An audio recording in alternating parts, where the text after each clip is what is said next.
우리 믿음의 사람들에게 있어서 가장 중요한 요소라는 거 아시고 계시죠, 그죠?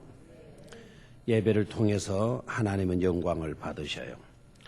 예배를 통해서 하나님의 백성들은 은혜를 받게 됩니다.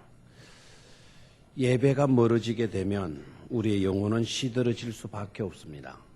예배를 잘 드리게 되면 우리의 영혼은 날마다 소성함을 있게 되어서 생기 있는, 능력 있는, 복 있는 삶을 살아갈 수가 있는 것이죠. 믿음의 사람들에게 있어서 예배를 소홀히 하게 된다 하게 되면 그거는 자신이 이미 신앙인이 되어지기를 포기하는 거나 다름이 없어요. 우선은 믿음이 있는 것 같아도 예배를 소홀히 드리게 되면 그 믿음은 언젠가는 식어질 수밖에 없습니다. 왜 지진이 난 일본 나라가 우리나라보다 훨씬 초창기에는 예수 믿는 사람들도 많았고 신앙 좋은 사람들도 많았고 성경을 깊이 있게 연구하는 학자들도 많았고 그럼에도 불구하고 오늘날 일본은 우리보다 왜 뒤떨어졌는가? 복음적인 면에 있어서 일본이 우리 한국을 따라오려고 그러면은 100년도 넘는 걸린다 그래요. 우리가 일본보다 경제가 20년 늦다 그러는데요. 그런데 근간에는 많이 따라잡았잖아요.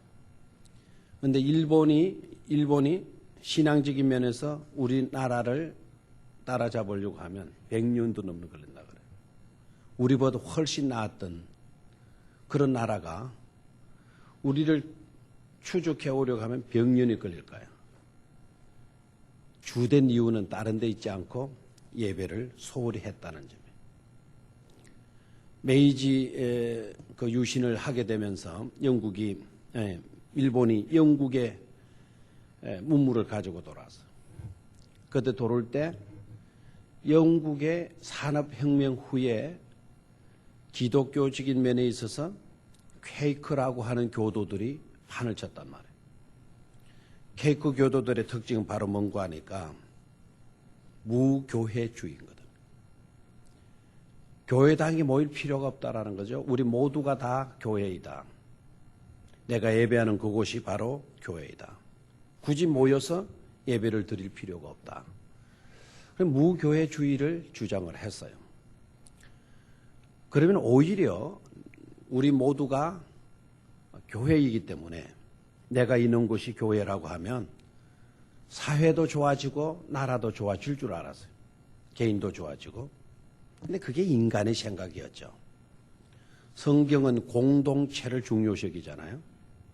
그런데 내 개개인이 다 교회다 이렇게 생각을 하게 되면서 모이는 것을 소홀히 했어요. 모여서 예배드리는 이것이 약화되어지기 시작했죠. 그와 같은 주의와 그와 같은 사상을 가진 그룹을 퀘이크 교도라 이렇게 이야기를 하는 거예요. 때마침 영국이 퀘이크 교도가 막 판을 치고 있을 때 일본이 산업 후에 영국의 문명들을 그대로 받아들인 겁니다.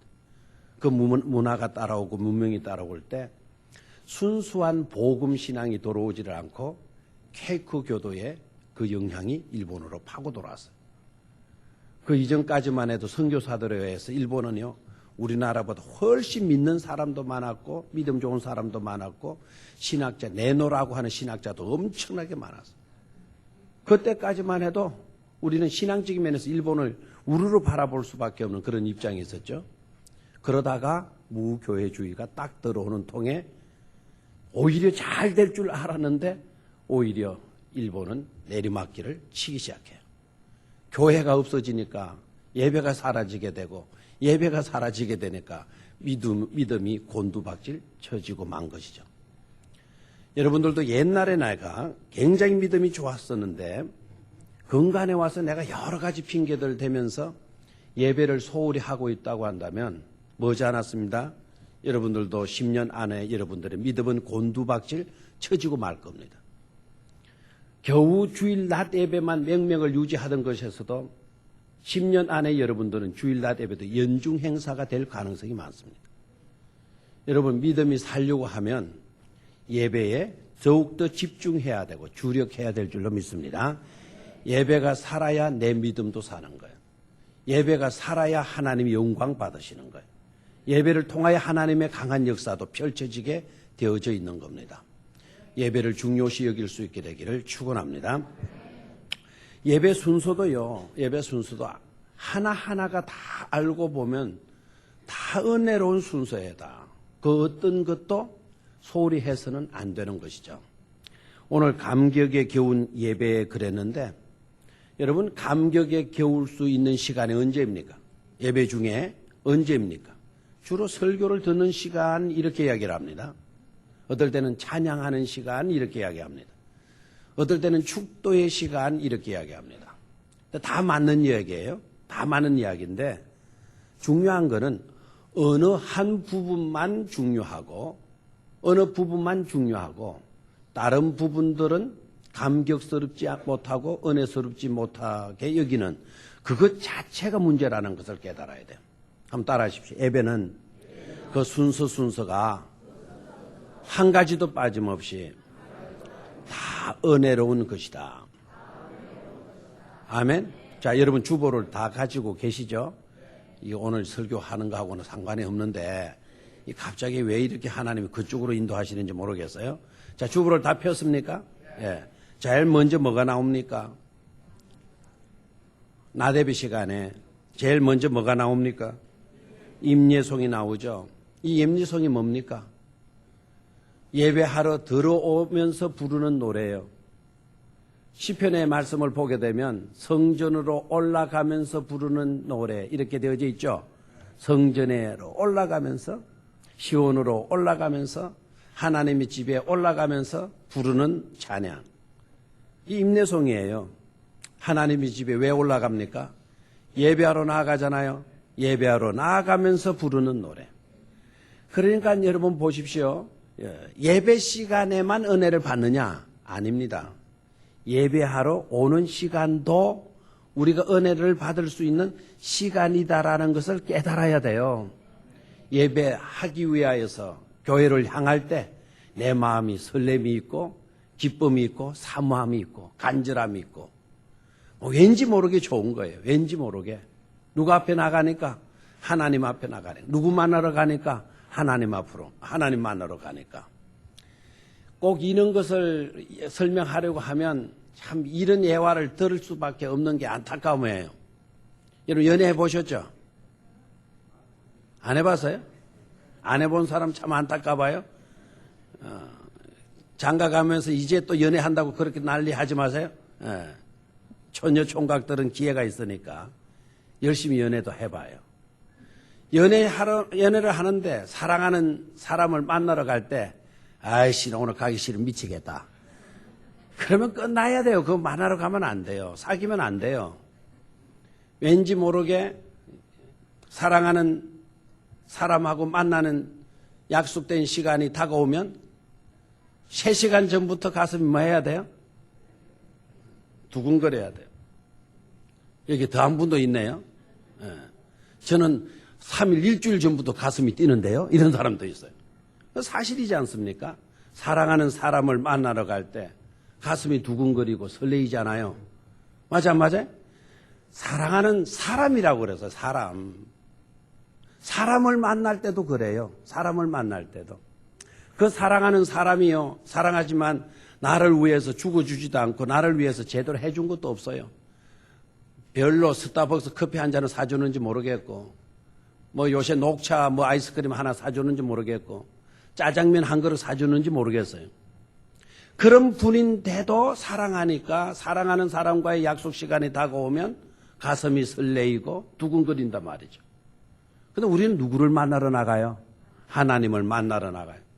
그 하나님은 어떤 분이십니까?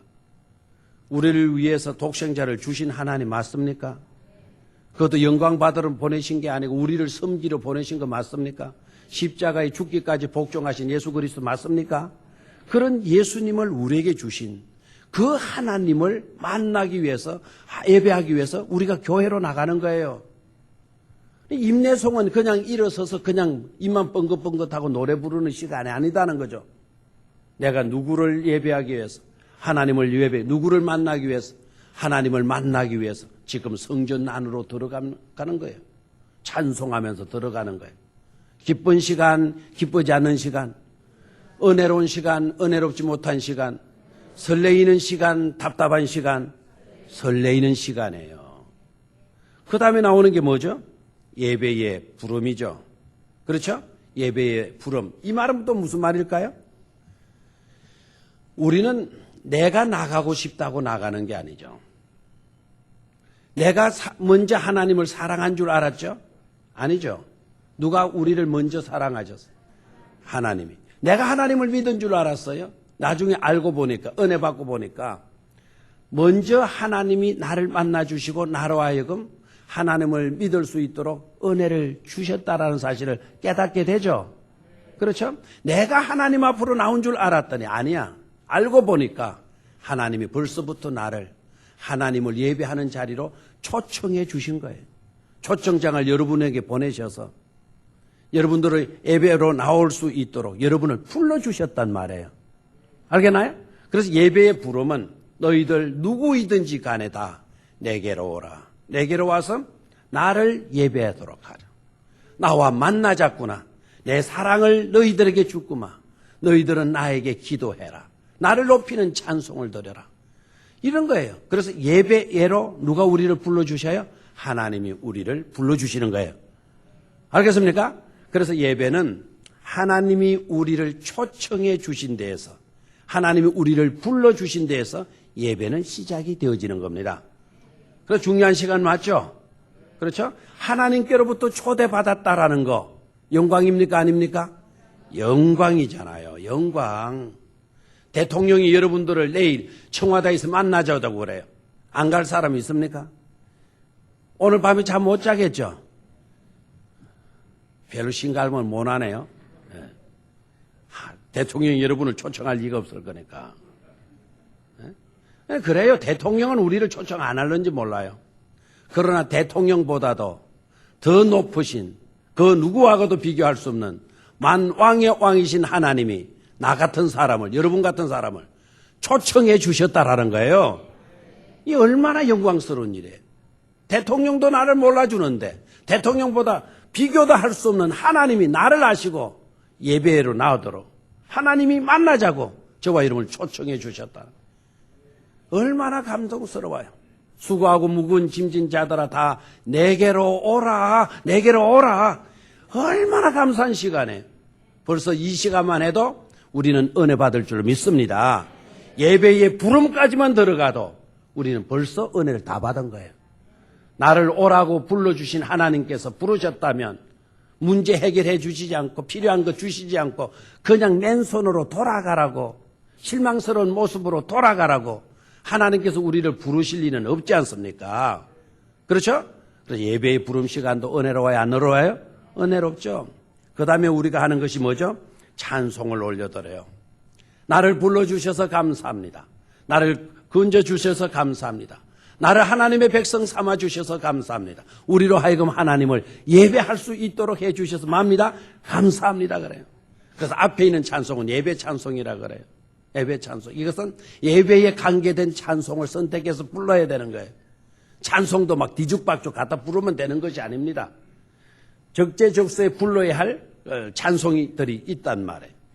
그래서 앞장에는 하나님을 높이는 찬양, 예수 그리스도를 높이는 찬양, 성령님을 찬양하는 그런 찬양들로 이루어져 있어요. 됐나요? 자, 그 다음에는 우리가 하는 것이 뭐죠? 참회의 기도를 하는 거예요.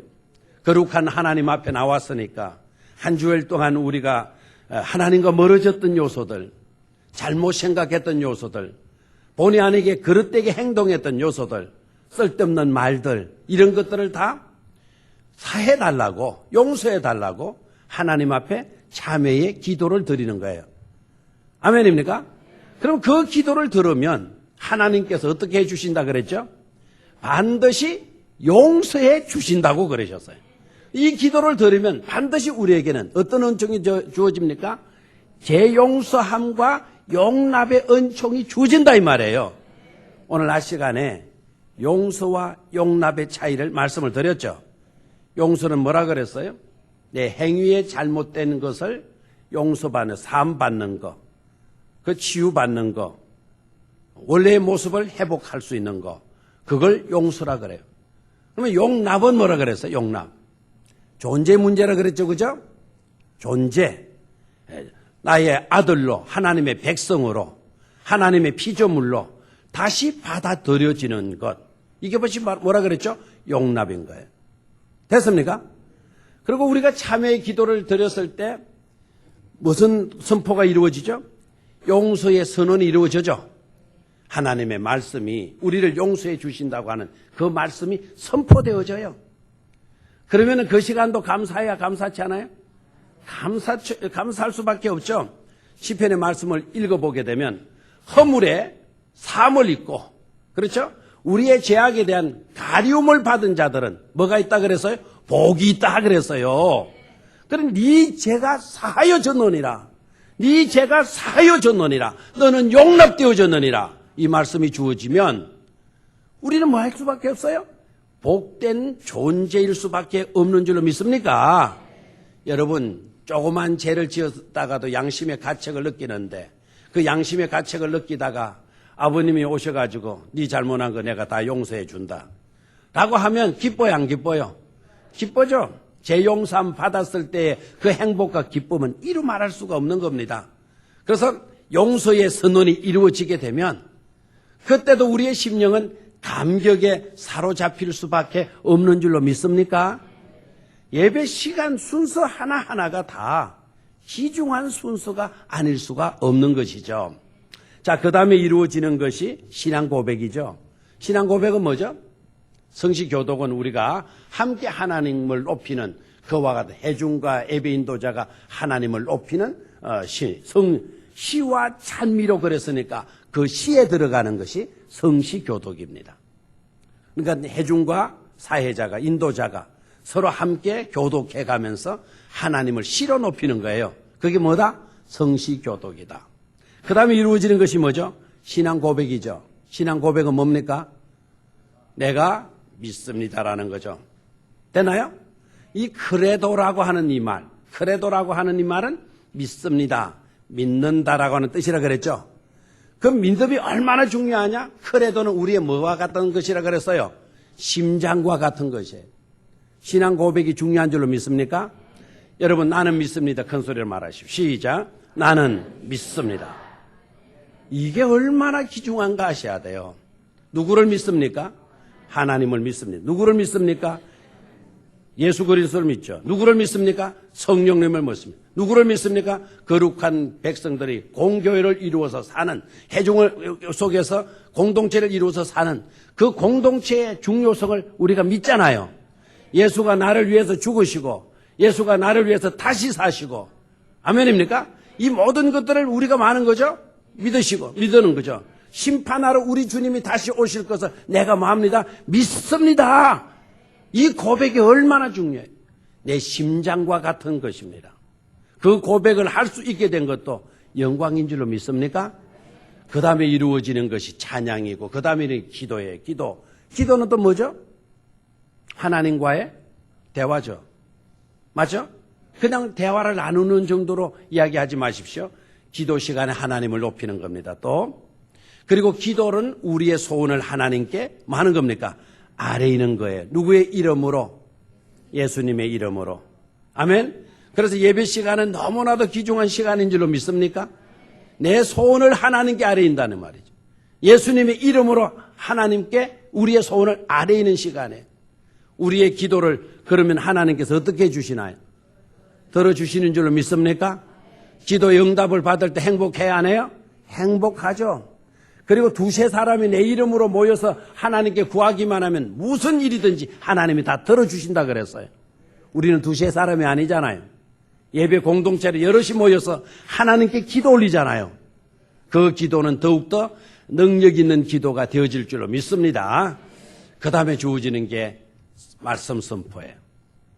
말씀을 통해서 우리가 하나님의 뜻을 찾고 말씀을 통해서 내 인생의 좌표를 설정하고 말씀을 통해서 내 영혼의 영양분을 공급받는 것이 바로 뭡니까? 말씀 선포 시간이죠.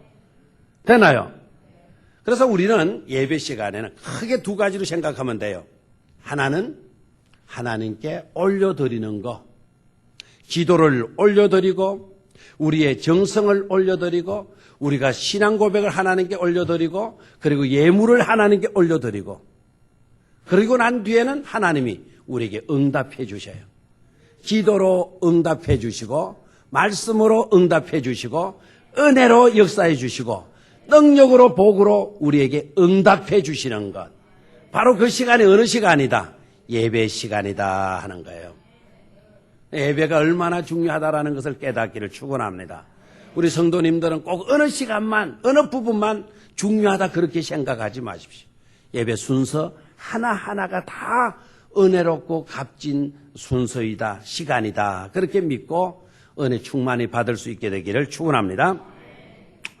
자, 그러면은 오늘 본문으로 들어가서 예배가 왜 감격에 겨운 예배가 되어야 하나 하는 것입니다. 첫 번째로 우리가 읽어봅니다. 오늘 몇 절부터 읽었죠? 10절부터 읽었죠. 자, 그러면 11절을 봐요. 11절. 주께서 나의 슬픔이 변하여 내게 춤이 되게 하시며. 자, 거기에 다시 한번 나의 슬픔이 변하여 뭐 되게 하시며 춤이 되게 하시며. 그 부분에다가 1번을 하십시오. 그 부분에다가 1번을 하십시오. 나의 슬픔이 변하여 춤이 되게 하시며. 언제? 어느 시간에? 예배 시간에. 그 예배라는 말이 목사님 어디 있습니까? 12절에 나와요. 12절에 내 영광으로 주를 마하리니 찬송하게 하심이니 여호와 나의 하나님이여 내가 주께 영원히 말이다 감사리이다. 거기에 찬송과 감사라고 하는 이 단어들이 다 예배에 관계된 단어들이에요. 그러니까 영어로 예배는 worship이라 그래요. worship은 가치 있는 일이라는 거죠. worth에다가 ship를 붙여서 가치 있는 일, 아주 유익된 일이 바로 뭐냐? 그게 하나님께 엎드리는 거다라는, 하나님께 엎드리는 거다. 그 예배 안에 뭐가 있나요? 기쁨이 있고 감사가 있고 찬양이 있어요. 찬양이. 하나님을 높여드리는 것, 하나님을 찬양하는 것, 하나님께 감사드리는 것, 이러한 모든 행위들이 다 뭐에 관계된 것이다? 예배에 관계된 것이라는 거죠. 자, 그러면 아까 1번이 뭐였습니까?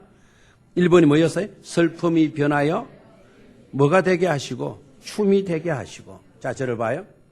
예배하는 시간인데 예배 이전에 이 사람은 어떤 형편에 있었나요? 슬픔의 형편에 있었죠. 이 사람이 서 있었던 곳은 슬픔의 자리예요. 슬픔의 자리. 예배 시간에 나의 슬픔이 변하여 뭐가 되게 하시고 춤이 되게 하시며. 슬픔의 자리에서 이 사람이 어떤 자리로 나아간 겁니까? 춤추는 자리로 나아가게 된 거죠. 뭐 하는 단계로? 어떤 자리로? 춤추는 자리로 옮겨진 거예요. 그래서 예배는 어떤 시간이냐? 예배 시간은 자리 이동의 시간이에요. 무슨 이동? 자리 이동의 시간이에요. 물론 우리가 제약된 세계에 묻혀 있다가 주님 앞으로 나왔어요. 자리 이동이 이루어졌어요. 맞아요? 세상에 속해 있던 우리가 하나님의 임재가 있는 하나님의 보좌 앞에 나와서 우리가 앉게 된 거죠. 뭐가 됐나요? 자리 이동이 됐죠. 물론 몸은 이곳에 나와 있어도 여러분들의 마음은 여전히 세상에 나가 있다면, 아직도 세상 줄을 끊지 못하고 이 자리에 앉아 있다고 한다면 여기 앉아 있어는 마음은 세상에 속해 있죠. 자리 이동이 제대로 된 것이 아니죠. 그렇죠? 근데 예배는 뭐냐? 진정한 자리 이동이 이루어지는 곳이 바로 진정한 예배가 된다는 것입니다. 여러분, 자리 이동을 이야기하게 되면 사도행전 3장에 나오는 안전뱅이의 사건을 기억해야 돼요. 성전 미문에 안전뱅이가 구걸하고 앉아 있었죠. 그죠? 그때 베드로와 요한이 성전에 들어가서 기도하고 예배하러 들어가려고 했었죠. 그때에 그 안전뱅이가 40살인데요. 날 때부터 거기에 거지한 거예요. 그래서 40년 동안 안전뱅이 일. 그곳에 앉아서 남들에게 뭘 했나요? 후구를 했어요. 슬픔의 자리죠. 고통의 자리죠. 괴로움의 자리죠. 답답한 자리이잖아요. 그런 자리에 있던 그 사람이 그날따라 감동을 받고 베드로가 딱 들어가는 시간에 나를 좀 불쌍히 여겨달라. 우리를 좀 불쌍히 여겨달라. 나에게 한 푼을 달라고 구구를 해요. 그 시간에 베드로와 요한이 그 거지의 부르짖음을 오늘만 들은 것이 아닌데 지난날에도 그저께도 들었는데 그때는 별로 감동이 안 하는데 오늘 그 시간에 들어가려고 하니 저 안전뱅이에 소경된 안전뱅이에 그 부르짖는 소리가 너무 안타까워서 베드로와 요한이 접근을 하죠. 네게 뭘 해주기를 원하느냐. 그러니까 이 안전뱅이가 뭐라 그래요? 그냥 한 푼만 달라 그래요. 금과 은은 내게 없다. 돈을 달라 그러면은 너에게 줄 것 없다. 그러나 네가 이걸 구하면 줄 거 있다라는 거죠. 그건 바로 뭐죠? 네가 하나님께로부터 은혜를 잊기를 소원한다면 나는 네게 해줄 게 있다. 금과 은은 내게 없을지라도 내게 있는 것이 있다. 그것은 곧 나사렛 예수 그리스도의 이름이다. 그리고 나사렛 예수 그리스도의 이름으로 일어나 걸으라 그러니까 이 사람이 어떻게 됐죠? 일어나서 걷기도 하고 마기도 하고 뛰기도 하고 마기도 하고 걷기도 하고 뛰기도 하고. 여기 뛰기도 했다라는 이 말은 댄스 했다라는 거예요. 뭐 했다? 댄스 했다. 춤췄다라는 거예요. 춤췄다. 여러분 40년 동안 안전뱅이로 지내던 그 사람이 일어섰다라는 것으로 끝나는 겁니까? 안전뱅이는 그 자리에 안주할 수밖에 없는 인생인데 그 사람이 일어나서 걷기도 했다. 뭐 하는 거죠? 이동하기 시작했다는 거 아닙니까? 그 이동하면서 뭐 하기도 했다. 뛰기도 했다. 댄스하기 시작한 거예요. 이게 바로 뭐죠? 예배의 은총입니다. 자리 이동이 이루어지는 거예요. 슬픔의 자리에서, 괴로운 자리에서, 답답한 자리에서 이동하여서 춤추는 자리로, 기쁨의 자리로, 노래할 수 있는 자리로 이동되어지는 것이 바로 뭐다? 예배다 하는 것이죠. 예배다. 아멘입니까? 예배를 통해서 우리는 그러한 은총을 입게 되는 줄로 믿습니다. 그 외에도 여러 이야기들이 많이 있지만 생략하고요. 두 번째로 다시 10절, 11절로 내려가요. 주께서 나의 슬픔이 변하여 내게 뭐가 되게 하시고, 됐나요? 슬픔이 변하여 뭐가 되게 하시고, 춤이 되게 하시고, 댄스하는 사람이 되게 하시고. 댄스 그러니까 여러분 또 옛날에 춤바람 나가지고 막 그냥 하던 그 생각하죠? 그 옛날 것 아직 지우지 못했다면 싹 지워야 돼요. 옛날에 춤바람 나면 그 끝장난 겁니다. 그 가정. 예? 아주 나쁜 쪽으로 춤이잖아요. 그러니까 이 춤이라고 하는 이게 좋은 건데 그 나쁜 것 때문에 춤이라고 하는 이미지를 싹 그냥 변질시켜 놔버렸어요. 여러분 성경에 춤추는 임금이 있었죠. 누구였습니까? 다윗 왕. 바지가 다 내려가도록 춤췄잖아요. 뭐 바지도 없죠, 그 사람들은. 예? 원피스 같은 거 입고 막 다리 치켜들고 춤추니까. 예? 그냥 이렇게 띵뛰기 하듯이 이렇게 탁탁 뛰는 게 아니죠. 춤추면은 팔도 굽어지고 발도 굽어지고 올라가잖아요. 그럼 원피스 같은 거 입으면 발 올라가면은 그냥 발이 막 올라가게 되면은 막 어떻게 돼요? 막 덩실덩실 춤추니까. 자기 부인 미가리가 딱 보니까 세상에 저렇게 천박한 임금이 없어. 아니 채통 없기로 저렇게 없을 수가 있냐 이거지. 임금이면 그래도 좀 포옹자고 의미한 모습을 가져야 되는데 아니 그냥 깔깔거리고 좀 허허허 웃음 정도면 됐지. 아니 그냥 손뼉 정도만 쳐도 됐지. 아니 다리까지 왜 저렇게 척키들고 난리냐 이거지. 그러니까 미갈은 이해를 못하는 거라.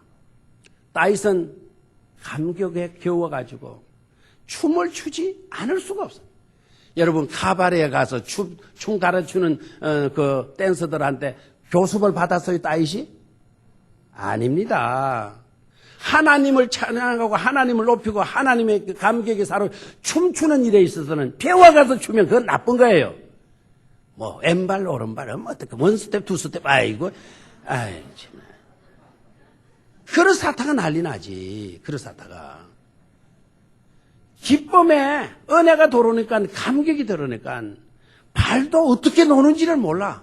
이게 뭐 올라가는지 내려가는지 몰라. 너무 흥에 겨워서. 다윗은 하나님의 법궤, 하나님의 임재가 다윗에게 있어서는 그토록 감격스러운 사건인 줄로 믿습니까? 세상에 이것보다 더 좋은 게 없는 거예요. 이것보다 더 좋은 게. 덩실덩실 춤을 추는 거예요. 미갈은 그런 은혜를 받지를 못했어. 그런 믿음이 없는 거야. 하나님을 만나는 데는 그 감격을 모르는 거라. 그래서 형이나 보고 손가락질을 했잖아요. 여러분 다윗은 기름 부은 종 맞죠? 미갈은 기름 부음을 받았나요? 미갈이 자기 남편이지만 다윗이 자기 남편이지만 자기 남편에게 손가락질을 했던 그것 때문에 미갈은 아이를 낳지 못하는 성녀가 돼버리고 말죠. 아이를 낳지 못하는 여자를 뭐 같은 여자라 그래요? 성녀. 거룩할 성자가 아니고 돌석자예요. 네, 돌석자. 성녀가 되고 말아요. 돌 같은 여자가 되고 말아요. 안타깝잖아요. 평생 아이를 낳지 못해. 평생. 비극으로 끝나죠. 그의 인생은. 됐습니까? 그래 춤추는 인생이에요. 춤추는 인생. 누구를 예배하는 일이? 하나님을 예배하는 일이. 됐습니까? 자, 2번은 나의 베옷을 벗기고 기쁨으로 띠띠우셨나이다. 거기에 2번을 하십시오. 예배의 감격은 어디에서 주어지나? 예배의 감격은 어디에서 주어지나? 나의 베옷을 마하고 벗기고 기쁨으로 뭐 해주셨다? 띠띠우셨다. 무슨 말입니까? 내 베옷은 뭐하고 벗기고 기쁨으로 띠를 띠우셨다. 띠는 언제 띄웁니까? 들어봐요. 이 성경을 읽을 때 여러분 항상 근성으로 읽으면 은혜가 안 돼요. 하나님의 말씀을 읽을 때는 묵상하고 생각하고 그 상황을 여러분이 머릿속에 그려봐야 돼요. 그림을 그려봐야 돼요. 그림을. 여러분 어떤 책을 읽으면 그림을 그릴 수가 있잖아요. 그죠?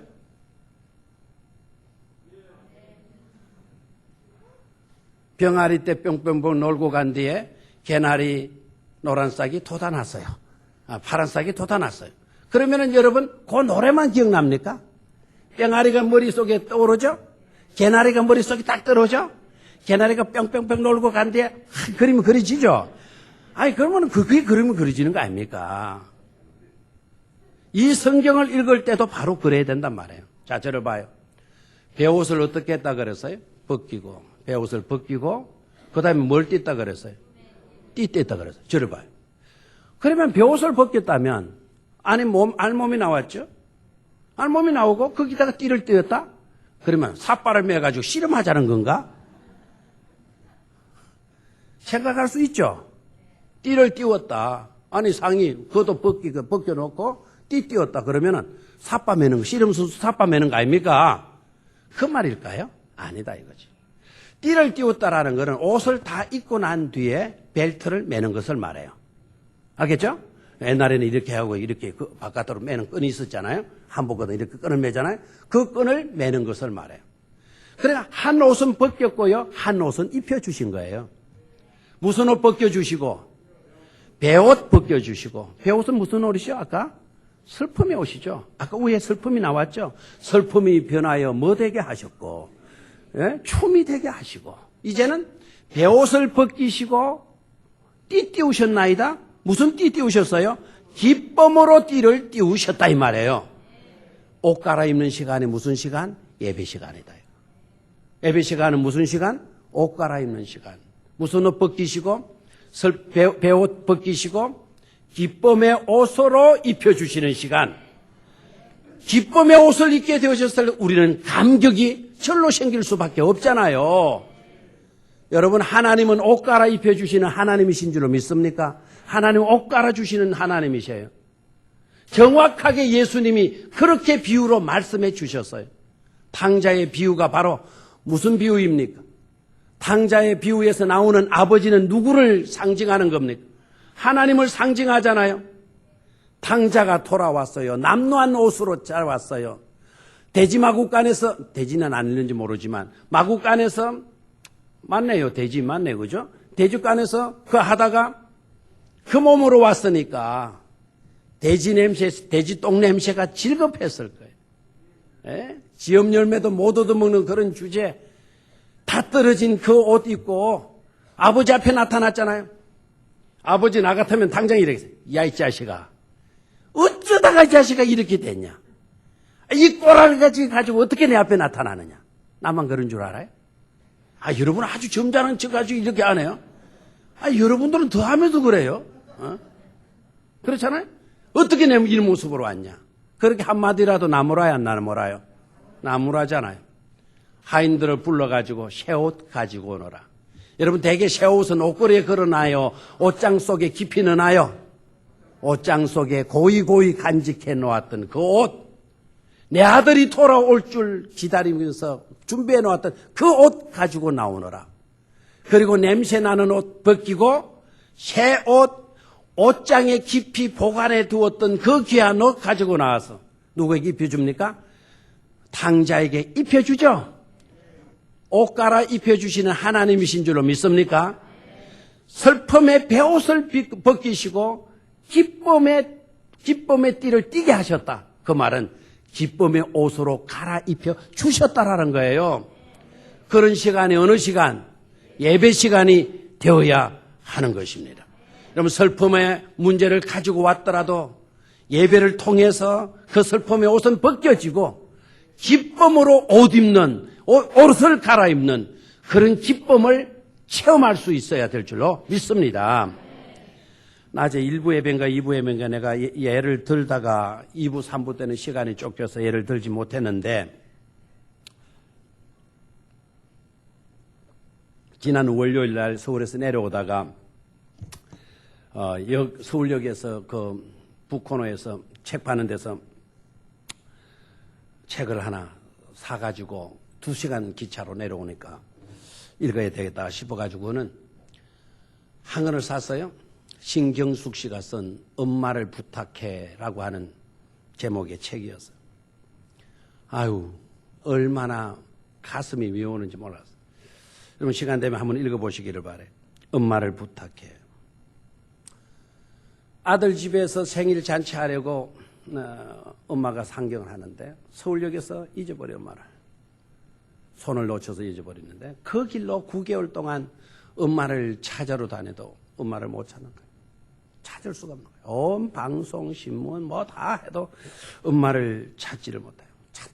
찾다 못 찾고는 나중에 피에타라고 하는 미켈란젤로의 피에타 조각상을 보면서 그가 마음속에 하는 거예요. 엄마가 예수 그리스도를, 마리아가 예수 그리스도 십자가에 죽으신 예수 그리스도 자기 품에 안고 절규하는 가장 조각품 중에서도 인간의 서글픈 슬픔의 감성을 잘 나타내 보여주고 있는 최고의 걸작품이 바로 피에타라고 하는 건데요. 그 조각품을 보면서 엄마가 자식을 두고 이제 우는 건데 이제는 엄마를 잃어버리고 딸이 엄마를 생각하고 더 이상 찾을 수가 없으니까 엄마를 부탁해라는 내용이에요. 근데 이분이 엄마를 찾다 못 찾으니까 결국 성전에 가서 기도를 하는데, 성전을 가서 기도하는데 뭐 다른 엄마에 대한 그리움 때문에 엄마가 어떻게 됐을까 하는 그 아픔 때문에 그 어떤 것도 안 되는 거예요. 그래서 기도하는 시간에 갑자기 이 딸이 하나님께 기도하기를, 하나님, 자식된 우리가 엄마를 찾아서 엄마에게 잘 해드려야 되는데 우리가 엄마를 찾을 수가 없어요. 우리 어머니는 우리를 위해서 고생만 하신 분이에요. 우리가 그 어머니를 몰랐던 거예요. 더 이상 어머니를 찾으려 해도 찾을 수 없으니 하나님, 우리 엄마를 하나님께 부탁합니다. 하나님, 부탁해요. 엄마를. 그래서 엄마를 부탁해 하는 거예요. 그런데 그 기도를 드리는 순간 갑자기 어떤 환상 아닌 환상에 사로잡히면서 어머니가 탁 나타나시는 거예요. 야야, 내가 여기 있다. 내가 여기에 있어. 이제라도 네가, 이 순간에도 네가 날 그렇게 알아주니 고맙구나. 엄마가 공장에 나가서 뼈를 빠지고 고생을 했어도 너는 나를 한 번도 알아주지 않았다.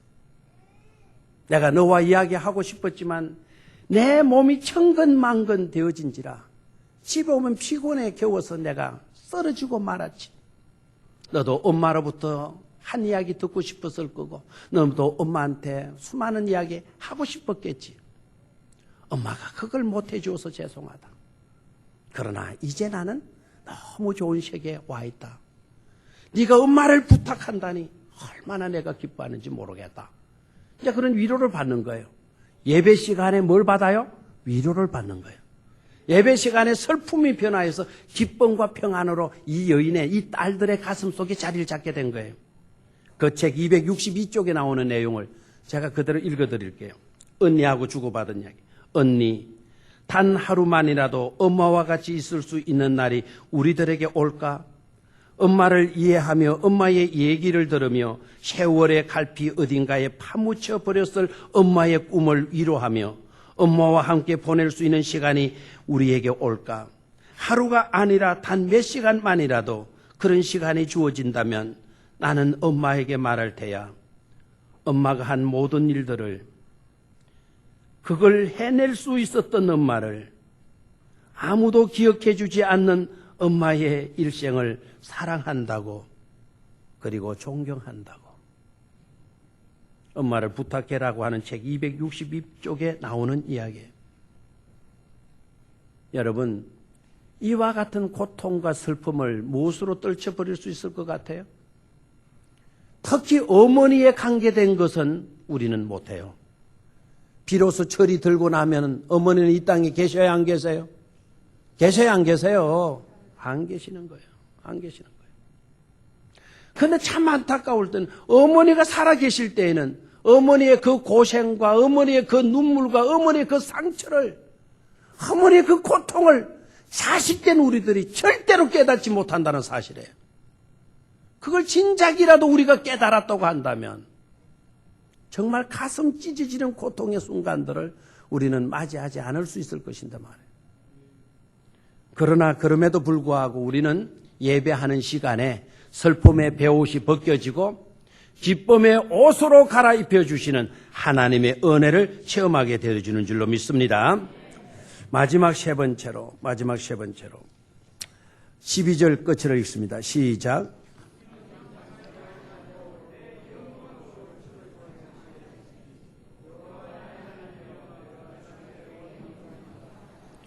아멘.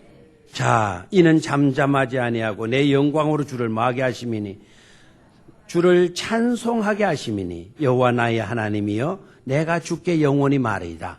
감사리다. 저를 봐요. 시간의 영속성에 예배는 한순간에 끝나는 게 아니에요. 예배는 정시에 8시 반에 끝나는 시간이다 생각하시면 안 돼요.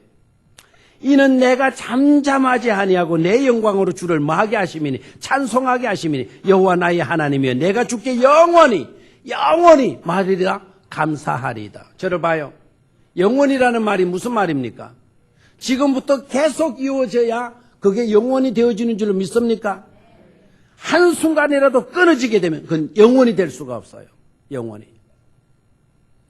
그래서 시간의 연속성 속에서 우리는 누구를 높여야 돼요? 하나님을 높여야 되는 겁니다. 여러분 예배를 중요시 여길 수 있게 되기를 축원합니다. 요엘 1서 1장 8절로 12절 적기나 하십시오. 이걸 적어 놓으십시오. 요엘 1서 1장 8절로 12절. 요엘서 1장 8절로 12절 말씀을 보면 제가 뭐라 그랬나요? 요엘서 말게 했죠. 요엘서 1장 8절로 12절을 읽어보면 예배가 소홀히 되게 되면 저와 여러분들에게 있어서 예배가 소홀히 되어지게 되면 어떻게 되어지느냐? 슬퍼진다 그랬어요. 뭐가 해진다? 슬퍼진다. 저를 봐요.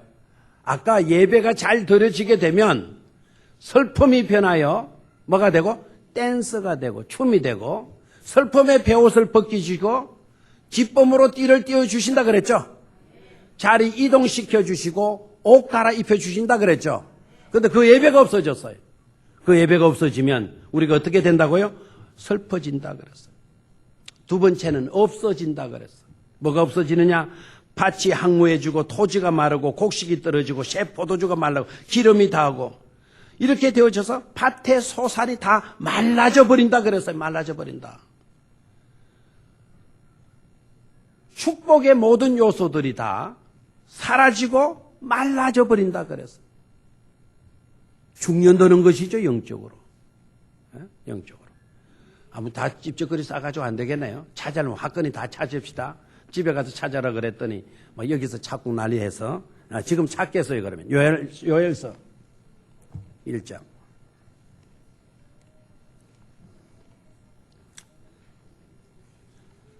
요엘서 1장. 찾았습니까?